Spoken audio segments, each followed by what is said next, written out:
नमस्कार साथियों, मैं विमल नोगिया आप लोगों का फिर से स्वागत करता हूं हमारे YouTube चैनल नोगिया क्लासेज में। तो चलिए दोस्तों, आज मैं आपके लिए रैंडम क्विज़ लेके आया हूं। और दोस्तों, रैंडम क्विज़ में दोस्तों मैं आपको सभी सब्जेक्ट से संबंधित क्वेश्चन आंसर बताने वाला हूं। तो चलिए दोस्तों, जल्दी से आप रेडी हो जाइए सभी क्वेश्चंस के आंसर देने के लिए। तो पहला क्वेश्चन है, भारत में सती प्रथा को कब प्रतिबंधित किया गया? ऑप्शंस है 1828, 1829, 1831, 1835। तो दोस्तों यहाँ पे जो आपका राइट आंसर होगा वह हो जाएगा नंबर बी, 1829। 1829 आपका यहाँ पे राइट आंसर हो जाएगा। दोस्तों, वर्मा समाज के जो संस्थापक है राजा राम मोहन राय, राजा राम मोहन राय, राजा राम मोहन राय। दोस्तों, इन्होंने सती प्रथा के विरुद्ध समाज को जागरूक किया था। चलते हैं नेक्स्ट क्वेश्चन की तरफ। अगला क्वेश्चन है, कीर्ति स्तंभ तथा कुंभलगढ़ प्रस्तुति की रचना किसने की थी? ऑप्शंस है कवि महेश ने, कवि मंडन ने, गोविंद ने, या इनमें से कोई नहीं। तो दोस्तों यहाँ पे जो आपका राइट आंसर होगा वह हो जाएगा नंबर ए, कवि महेश। कवि महेश आपका यहाँ पे राइट आंसर हो जाएगा। दोस्तों, इसकी रचना है जो 1460 में पूरी हुई थी, 1460 ईस्वी में पूरी हुई थी कीर्ति स्तंभ तक कुंभलगढ़ परिस्थिति की रचना। तो चलिए दोस्तों, चलते हैं नेक्स्ट क्वेश्चन की तरफ। अगला क्वेश्चन है, हुरडा सम्मेलन कब हुआ था? ऑप्शंस है 1727 ईस्वी में, 1734 ईस्वी में, 1707 ईस्वी में, 1717 ईस्वी में। तो दोस्तों यहाँ पे आपका राइट आंसर हो जाएगा नंबर बी, 1734 ईस्वी में आपका यहाँ पे राइट आंसर हो जाएगा। चलते हैं नेक्स्ट क्वेश्चन की तरफ। अगला क्वेश्चन है, छठी सदी ईस्वी पूर्व के सिक्कों के संदर्भ में निम्नलिखित कथनों में कौन सा सही नहीं है? ऑप्शंस है दोस्तों, हाथ सिक्के के तांबे और चांदी में ढाले गए सिक्कों को जारी करने का अधिकार केवल राजा के पास था। सी, शासकों की प्रतिमाता नाम के साथ सिक्के सबसे पहले हिंदू यूनानी शासकों ने जारी किए थे। और अगला है, सोने के सिक्के सर्वप्रथम कुषाण राजाओं द्वारा जारी किए गए थे। तो दोस्तों यहाँ पे आपको क्वेश्चन में से आपको यहाँ पे खतरों में से कौन सा सही नहीं है यह आपको ढूंढना है। तो दोस्तों यहाँ पे जो आपका राइट आंसर होने वाला है वह हो जाएगा नंबर बी। नंबर बी आपका यहाँ पे राइट आंसर हो जाएगा। दोस्तों यहाँ पे सिक्कों को जारी करने का अधिकार केवल राजा के पास नहीं था। दोस्तों, सिक्कों को व्यापारी और नागरिक भी जारी कर सकते थे। ये सभी के पास अधिकार था कि नागरिक भी सिक्कों को जारी कर सकते हैं और व्यापारी भी सिक्कों को जारी कर सकते हैं। बाकी दोस्तों जो बाकी ऑप्शंस है, हाथ सिक्के तांबे और चांदी में ढाले गए थे, ये बिल्कुल सही है। और दोस्तों, शासकों की प्रतिमाता नाम के साथ सिक्के सबसे पहले हिंदू यूनानी शासकों ने जारी किए गए थे, ये भी बिल्कुल सही है। और दोस्तों सोने के सिक्के सर्वप्रथम कुषाण राजाओं द्वारा जारी किए गए थे, यह भी बिल्कुल सही है। तो चलते हैं नेक्स्ट क्वेश्चन की तरफ। अगला क्वेश्चन है, द्वार समुद्र किस वंश की राजधानी थी? ऑप्शंस है होयसल, पांडे, चेर, चोल। तो दोस्तों यहाँ पे जो आपका राइट आंसर हो जाएगा वह हो जाएगा नंबर ए, होयसल। होयसल की राजधानी द्वार समुद्र थी। दोस्तों पांडे की राजधानी थी मदुरा। कौन सी थी दोस्तों? मदुरा थी पांडे वंश की राजधानी। चलते हैं नेक्स्ट क्वेश्चन की तरफ। अगला क्वेश्चन है, सचिंद्र बोस द्वारा डिजाइन किया गया कलकत्ता फ्लैग किस वर्ष कलकत्ता में फहराया गया? ऑप्शंस है 1904, 1905, 1906, 1907। तो दोस्तों यहाँ पे आपका राइट आंसर हो जाएगा नंबर सी, 1906 में दोस्तों यह फ्लैग फहराया गया। दोस्तों ये झंडा फिक्स तारीख है 7 अगस्त को यह फहराया गया था। 7 अगस्त 1906 को यह झंडा कलकत्ता में फहराया गया था। चलते हैं नेक्स्ट क्वेश्चन की तरफ। अगला क्वेश्चन है, 1991-2001 दशक के दौरान भारत के किस राज्य की जनसंख्या वृद्धि सबसे कम दर्ज की गई? ऑप्शंस है आंध्र प्रदेश, उड़ीसा, केरल, और दोस्तों यार इनमें से कोई नहीं। तो यहाँ पे जो आपका राइट आंसर हो जाएगा दोस्तों वह होगा नंबर सी, नंबर सी आपका यहाँ पे राइट आंसर हो जाएगा। दोस्तों पूरे भारत में सबसे कम 9.4 जो प्रतिशत दर्ज की गई है वह केरल राज्य की दर्ज की गई है पूरे भारत में। चलते हैं नेक्स्ट क्वेश्चन की तरफ। अगला क्वेश्चन है, नीचे दिए गए कथन एवं कारण को ध्यानपूर्वक पढ़िए। कथन है, भारत के उत्तर में अवस्थित लद्दाख एक शीत मरुस्थल है। कारण, लद्दाख हिमालय की वृष्टि छाया क्षेत्र में अवस्थित है। तो दोस्तों यहाँ पे जो आप है इसके ऑप्शन देख लीजिए। यहाँ पे इसके ऑप्शंस है, कथन सही है, कारण भी सही है तथा कारण कथन की सही व्याख्या करता है। नेक्स्ट है, कथन सही है, कारण भी सही है तथा कारण कथन की सही व्याख्या नहीं करता है। कथन सही है, कारण गलत है, कथन गलत है, कारण सही है। तो दोस्तों यहाँ पे जो आपका राइट आंसर होने वाला है वह हो जाएगा आपका नंबर ए। दोस्तों यहाँ पे आपका नंबर ए आपका यहाँ पे राइट आंसर हो जाएगा। कथन सही है, कथन सही है, कारण भी सही है तथा कारण गलत, कारण कथन की सही व्याख्या करता है। यहाँ पे राइट आंसर हो जाएगा नंबर ए, कथन सही है, कारण भी सही है तथा कारण कथन की सही व्याख्या करता है। अब दोस्तों नंबर ए ऑप्शन कैसे सही है इसके बारे में बता देता हूँ। दोस्तों यहाँ पे आप कथन की तरफ वापस चलिए, यहाँ पे कथन की तरफ चलते हैं वापस, यहाँ पे कथन की तरफ चलते हैं। कथन है दोस्तों यहाँ पे, भारत के उत्तर में अवस्थित लद्दाख एक शीत मरुस्थल है क्योंकि लद्दाख हिमालय की वृष्टि छाया क्षेत्र में अवस्थित है। इस कारण कथन ए सही है। दोस्तों एक बार फिर से पढ़ लेते हैं। भारत के उत्तर में अवस्थित लद्दाख एक शीत मरुस्थल है क्योंकि लद्दाख हिमालय के वृष्टि छाया क्षेत्र में अवस्थित है। इस कारण दोस्तों यहाँ पे कथन ए सही हो जाएगा। चलते हैं नेक्स्ट क्वेश्चन की तरफ।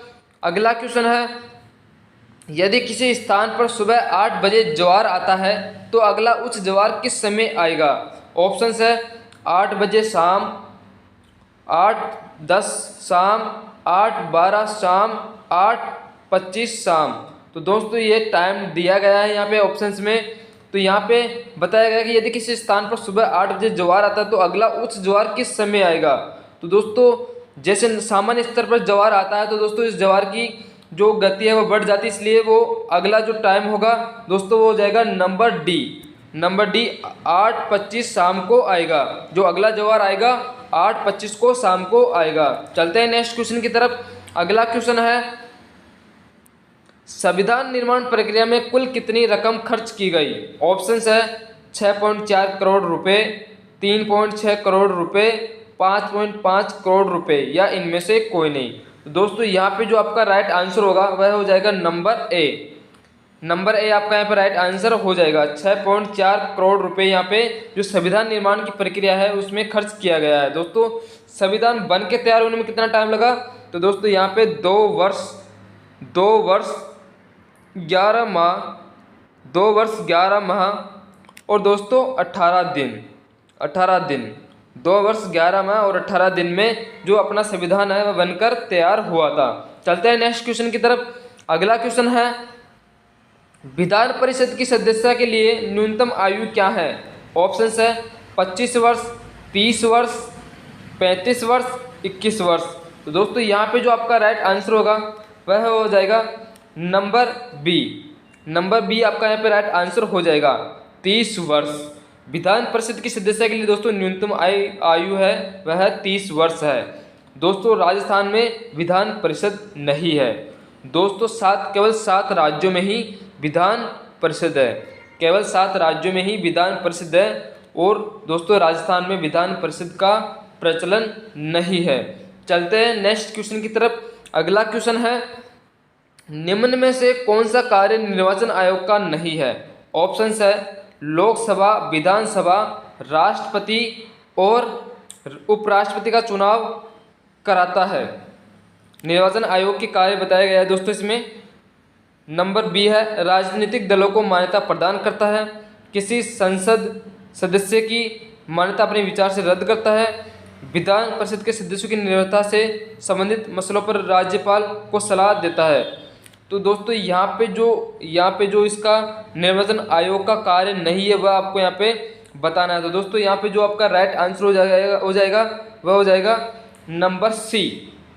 नंबर सी यहाँ पे आपका राइट आंसर हो जाएगा। यह है जो निर्वाचन आयोग के कार्य नहीं है दोस्तों। लोकसभा, विधानसभा, राष्ट्रपति और उपराष्ट्रपति का चुनाव कराता है, यह निर्वाचन आयोग के कार्य हैं। राजनीतिक दलों को मान्यता प्रदान करता है, यह निर्वाचन आयोग के कार्य हैं।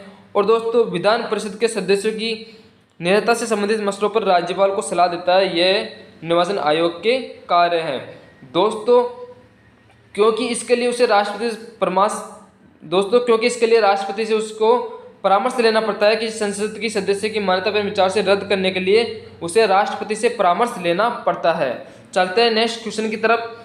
अगला क्वेश्चन है, राजस्थान का कौन सा दुर्ग प्रातः काल व सूर्यास्त के समय सूर्य की लालिमा से सोने के समान चमकता है? ऑप्शन है सोनारगढ़, कुंभलगढ़, चित्तौड़गढ़, जयगढ़। तो दोस्तों यहाँ पे जो आपका राइट आंसर हो जाएगा वह आप नाम से ही पता लगा सकते हैं। सोने के समान सूर्य की लालिमा से समान चमकता है, वह है सोनारगढ़। यहाँ पे नंबर ए आपका राइट आंसर हो जाएगा, सोनारगढ़।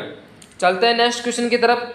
अगला क्वेश्चन है, नवीकरणीय ऊर्जा किस से प्राप्त की जा सकती है? ऑप्शन है जीवाश्मों से, विघटनाभिक तत्वों से, जैव मात्रा से, प्राकृतिक गैस से। तो यहाँ पे जो आपका राइट आंसर हो जाएगा दोस्तों वह हो जाएगा नंबर सी, जैव मात्रा से। दोस्तों जैव मात्रा से आशय है कि जीवों से प्राप्त ऊर्जा। अब दोस्तों जीवों से प्राप्त ऊर्जा में इसका मतलब यह हो गया कि दोस्तों ऐसे थोड़ी है कि जैसे इंसानों जानवरों को मारकर उससे ऊर्जा प्राप्त करना, नहीं दोस्तों। जैविक ऊर्जा से मतलब है पेड़ पौधों से प्राप्त ऊर्जा से। दोस्तों इससे जो प्राप्त ऊर्जा होती है उसको नवीनीकरण ऊर्जा कहा जाता है। चलते हैं नेक्स्ट क्वेश्चन की तरफ। अगला क्वेश्चन है, धातुओं का वह गुण जिससे उसे खींचकर तारों में परिवर्तित किया जा सकता है क्या कहलाता है? ऑप्शन है ध्वनिक, आघातवर्धनीयता, उष्मीय या तन्यता। तो दोस्तों यह एक सिंपल सा क्वेश्चन है मेरे लिए, तो आपको भी दोस्तों सिंपल सा ही लगेगा क्योंकि दोस्तों आप सभी ने पहले पढ़ा होगा इस क्वेश्चन के बारे में। धातुओं का वह गुण जिससे उन्हें खींचकर तारों में परिवर्तित किया जा सकता है कहलाता है। तो यहाँ पे जो आपका राइट आंसर हो जाएगा वह हो जाएगा नंबर डी। नंबर डी तन्यता आपका यहाँ पे राइट आंसर हो जाएगा दोस्तों। तन्यता किसी ठोस वस्तु को दबाव डालकर खींचने का जो आकार दिया जाता है, खींचकर उसको जो आकार दिया जाता है उसको तन्यता कहा जाता है। तो दोस्तों तन्यता का एक आसान सी परिभाषा है, आपको समझ में आ गई होगी। चलते हैं नेक्स्ट क्वेश्चन की तरफ। अगला क्वेश्चन है, 1928 में किस देशी रियासत ने ग्राम पंचायतों को वैधानिक दर्जा दिया था? ऑप्शंस है भरतपुर रियासत, जयपुर रियासत, बीकानेर रियासत, जोधपुर रियासत। तो दोस्तों यहाँ पे जो आपका राइट आंसर हो जाएगा नंबर सी, बीकानेर रियासत ने दोस्तों 1928 में ग्राम पंचायतों को देशी रियासत का वैधानिक दर्जा दिया था। चलते हैं नेक्स्ट क्वेश्चन की तरफ। अगला क्वेश्चन है, भारत में मुद्रास्फीति की गणना किस सूचकांक के आधार पर की जाती है? ऑप्शंस है थोक मूल्य सूचकांक, उपभोक्ता मूल्य सूचकांक, उत्पादक मूल्य सूचकांक, कमोडिटी मूल्य सूचकांक। तो दोस्तों यहाँ पे आपका राइट आंसर हो जाएगा नंबर ए आपका यहाँ पे राइट आंसर हो जाएगा, थोक मूल्य सूचकांक। चलते हैं नेक्स्ट क्वेश्चन की तरफ। अगला क्वेश्चन है, निम्नलिखित में से कौन भारतीय सुपर कंप्यूटर का उदाहरण है? ऑप्शंस है परम, 8000, मीरा, तिनाहे 2, टाइटन। तो दोस्तों यहाँ पे जो इसका राइट आंसर होगा वह हो जाएगा नंबर ए दोस्तों, भारतीय सुपर कंप्यूटर का उदाहरण है परम 8000। और दोस्तों मीरा है संयुक्त राज्य अमेरिका। मीरा है दोस्तों संयुक्त राज्य अमेरिका। दोस्तों तिनाहे चीन का सुपर कंप्यूटर है दोस्तों तिनाहे।